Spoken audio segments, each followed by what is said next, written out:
What are the concerns about TikTok? Both the FBI and officials of the Federal Communication Commission have warned that ByteDance could share TikTok user data, such as browsing history, location, and biometric identifiers. So here in this video, we're going to talk about what concerns you should have about TikTok and the dangers that comes with it. You have probably heard lots of bad stuff about it.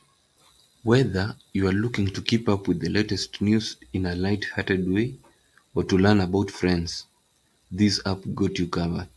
But does it have a dark side? This app has been at the forefront of countless rumors of privacy violations and security issues. It was banned in India and by the US Army and Navy with accusations of national security threat. But what does it have for you as an individual? I'm sure you're asking yourself how it is dangerous to you. People who value their privacy and security, whom one refers to as privacy enthusiasts, have come long way with me to discuss why it is dangerous. Let's start by going what this app exactly entails. This app is a free and social media platform that allows user to share a video anywhere from 15 to 60 seconds. Similar to most priority social media networks, TikTok collects user data and information. It may be given a concept uh, to accept some level of violation when using free services. However, TikTok is often accused of taking things too far, posing security and privacy risks to its users, such as you. This has led to both private companies and US governments and departments to ban their employees from installing and using the app on their work devices, including the UK government, and Amazon was one of the first companies to issue ban to workers, although they soon restricted their decision, but financial services such as Wells Fargo didn't. So, what are the dangers of TikTok? We'll move in to start. These are the two questions that remains. First of all, TikTok collects a lot of data. This might not bother you very much unless you are a privacy enthusiast, but it should. TikTok's pursuit of data collection doesn't stop at gathering your preferences by tracking what type of content you like and share on the app. In TikTok's privacy policy, it states that the company collects information you provide in the context of composing, sending, and receiving messages.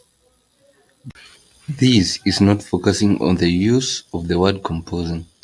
TikTok doesn't just collect data and messages you share using the app, but content you created and wrote but didn't share.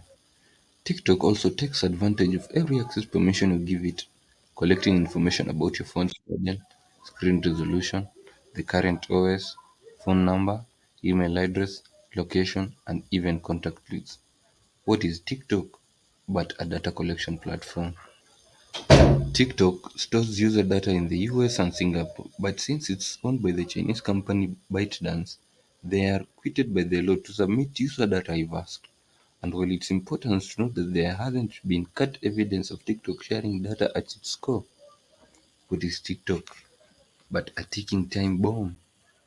What's more, it has been reported that TikTok collects user data, even if even if you haven't been the app doesn't. In an ABC news article published in March 2023, it was stated that web pages associated with everything from airlines and e-commerce sites to technology companies and state and federal governments are riddled with TikTok trackers called pixels. These pixels are part of the code that loads into your browser from various sites, according to a Fairfoot reported quoted in the ABC News. Moving forward, what's really concerning here is that the pixels are said to immediately link to data harvesting platforms that pick off usernames and passwords, credit card and banking information, and details about your personal health. In other words, TikTok can collect your data whether you want it or not. In the same ABC report, it was also stated that TikTok will continue to collect your data even if you delete the app. Shockingly, it was reported that TikTok will connect and transfer your data to its relevant location regardless of whether the app has installed from your device or not. TikTok use of legal portals to conduct key loggings and debugging is also a huge concern. As reported by CyberGhost, TikTok also states that it conducts key logging for troubleshootings and debugging, but the use of key loggings is in any scenario puts user privacy and security at risk. It has also been reported that TikTok's in-app browser can log in your strokes. For example, a New York Times article published in 2022 discussed a new set of research which pointed to this security issue. The research conducted by a former Google engineer, Felix Kroes, concluded that the development was concerning because it showed TikTok had built-in functionality to track users' online habits if it chose to. All these factors certainly suggest that TikTok cannot be trusted with user data. We have so many things to discuss. Moving on, TikTok's littered with security vulnerabilities. Hence, trackers and hackers are suited to trapping your personal information